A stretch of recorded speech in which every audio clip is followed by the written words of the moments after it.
kita berada di Nagari Pulau Kopo Tanduke, tempat sejarah dalam suasana duka. Inilah khas daripada gempa tahun 2010, dan saat ini kita berada di bawah kuburan massal yang sedang dijadikan tempat peristirahatan terakhir dari para korban yang tertimpa bencana. Dan di saat ini kita mencoba merasakan dari bentuk yang kita gambarkan dalam sebidang kertas oleh Bang Kamal Guci. Assalamualaikum warahmatullahi wabarakatuh. Assalamualaikum ahli kuburan. Assalamualaikum semesta alam.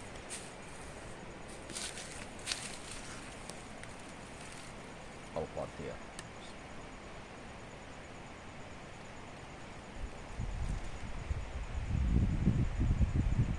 Disinilah renungan yang paling dalam bagi saya mengenang masa lalu, masa kejadian ketika kaum saudara kejadian 2009 gempa yang besar di Sumatera Barat. Dan itulah aku duduk sekarang, bagaimana kaumku umat Nabi Muhammad SAW tertimbun. Disinilah tempatnya. Ratusan orang hilang dalam tanah ini sekarang telah menjadi pepaya. Lokasinya di Kapalo Koto, di Lubuk Cumana, Nagari Tanduke. Disinilah aku berkata dan selalu saling menumpukan doa kepada Allah SWT. Moga-moga yang leluhurku yang tertimbun atau yang tidak tertimbun, semoga Tuhan mengampuni dosanya di bumi Allah. Sebagai dia adalah guru saya, sebagai dia alam pedoman bagi saya pribadi, memang sulit untuk menempuh kehidupan yang benar. Inilah cobaan bagi saya pulang ke Lamongan. Dan akhirnya di sini pula saya kembali dan selalu saya berkunjung. Ketika saya dipanggil rasanya selalu saya ziarahi tempat ini, mendoakan saudara saya ratusan yang banyak tertimbun, tak terbilang siapa namanya. Padahal sebelum ini terjadi saya sudah berada di sini melukis daerah ini. Dan akhirnya mungkin lukisan itu ilusi bagi saya ketika gempa belum terjadi. Sekarang lukisan berkoleksi oleh saudara saya di Jogja, orang Minang. Ketika lukisan itu selesai, rumah gadang tertimbun. Anak kecil menangis, mayat terbujur. Disinilah ketika itu saya masih sebelum gempa. Ketika jam 5 gempa datang, lukisan tertimbun. Studio saya masa itu, rumah tua, peninggalan orang tua saya tertimbun. Dan akhirnya sudah gempa, saya datang ke sini, saya lihat pula perkanda di sini. Lalu saya berkarya lagi dengan kejadian sebelum gempa. Sudah gempa terjadi dalam ilusi saya, itu lukisan saya yang tergantung di Jogja. Ketika saya pameran di Bentara Budaya Bal Jogja, banyak media berceritakan saya berkata di sana, karena saya berkata banyak ada yang pingsan, ada yang menangis. Dan di sanalah seseorang sesepuh sahabat saya, Nasirun, dia berbisik, dia pingin karya salah satu beberapa tokoh mengoleksi karena kecintaan ke tanah airnya, Minangkabau. Sekarang apa yang terjadi? Tempat-tempat makam ini tertimbun, tak pernah ada batu nisan. Biar tak ada batu nisan, dia telah berkorban untuk contoh bagi saya. Maka saya pulang ke Minang 91 bertobat sambil berkarya dengan dosa-dosa saya juga. Dulu kembali saya menatap Gunung Tiga, Gunung Tandike, Pariaman punya 7 muara air mengalir di Bukit Bariasan, itulah Pariaman. Dan di sini terjadinya seseorang yang turun dari dare pertama sekali. Dia turun sampai di sini membuat tatan hidup. Ketika di zaman di atas sebelum Nabi Muhammad lahir, zaman beraja, disinilah kekuasaan Putih Runduh. Itulah vilanya. Di gunung di depan di villa tempatnya, di sana di atas ada batu seperti tanah. Mungkin kita akan sampai di sana. Ada gunung yang di tengah, gunung perumahan, gunung villa, gunung perumahan, gunung Tabir. Dan disinilah air mengalir. Di sana juga di gunung itu air mengalir. Dia bukit gunung.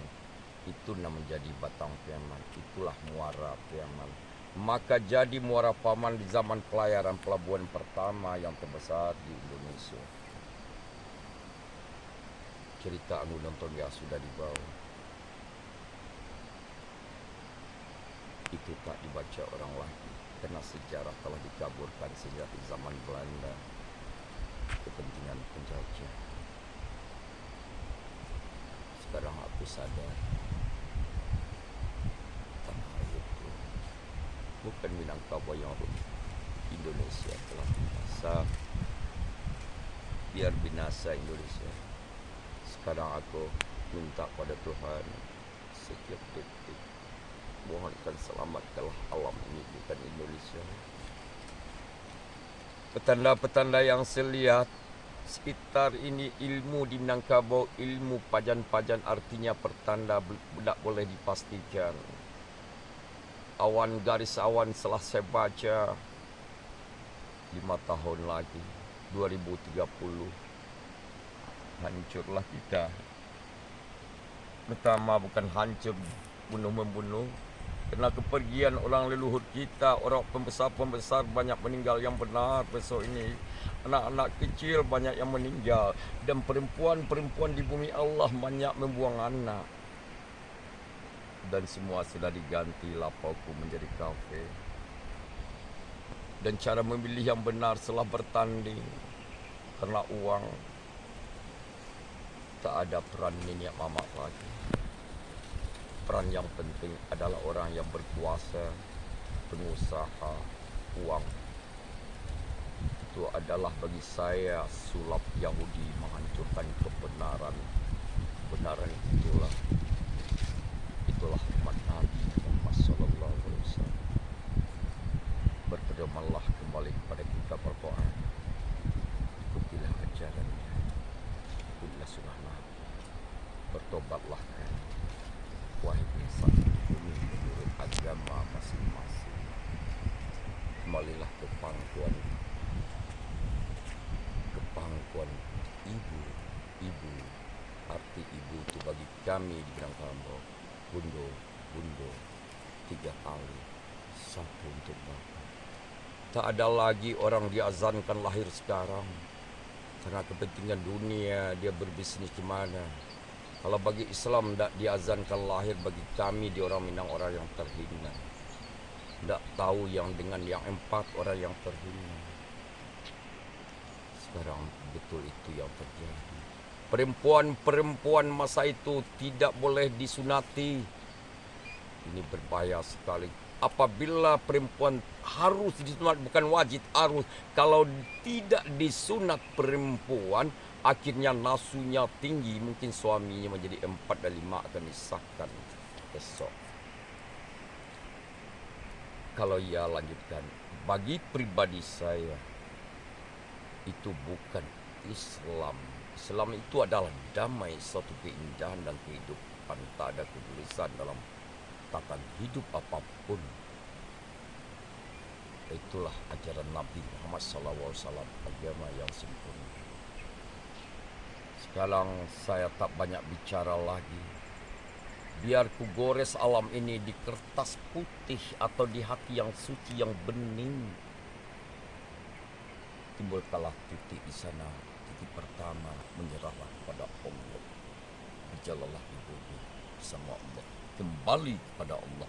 Kalau tidak kenal dengan diri, takkan kenal dengan alam, takkan kenal dengan Tuhan. Itulah filsafat Minangkabau.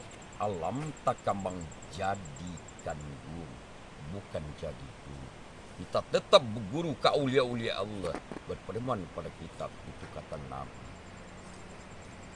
Nabi Muhammad sallallahu alaihi wasallam.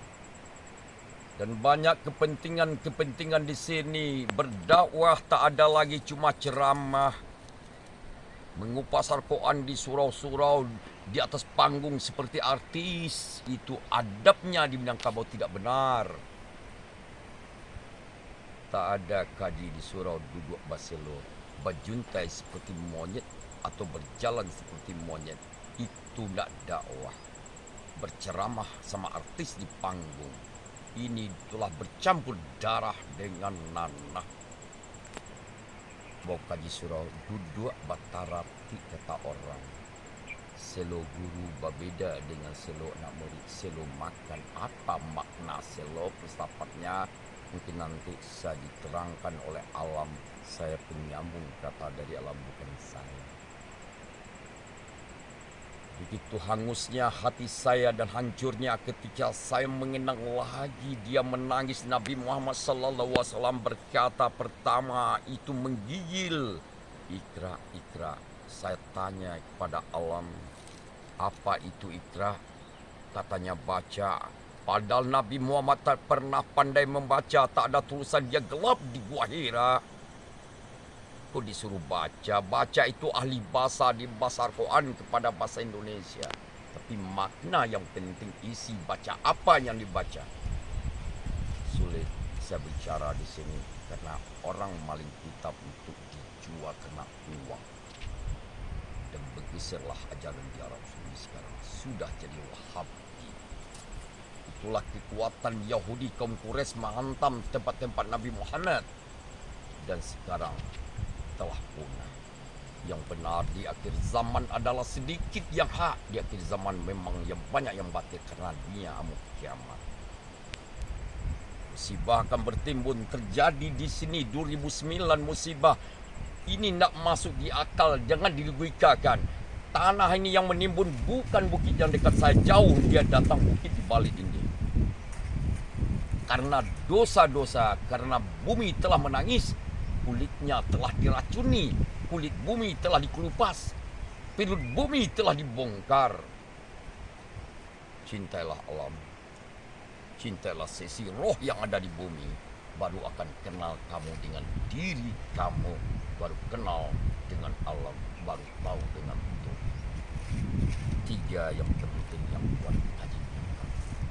Maka silik langkah itu sentuh, tak boleh dikeluar. Kalau mau cari ini, cari ilmu, bukan diberi. Yang diberi itu syariat, kitab, arti, fikih. Ilmu yang dicari sampai ayun kubui, ilmu yang wajib diberi yang mana? Itu makanan siapa? Tentu oranglah kuat dengan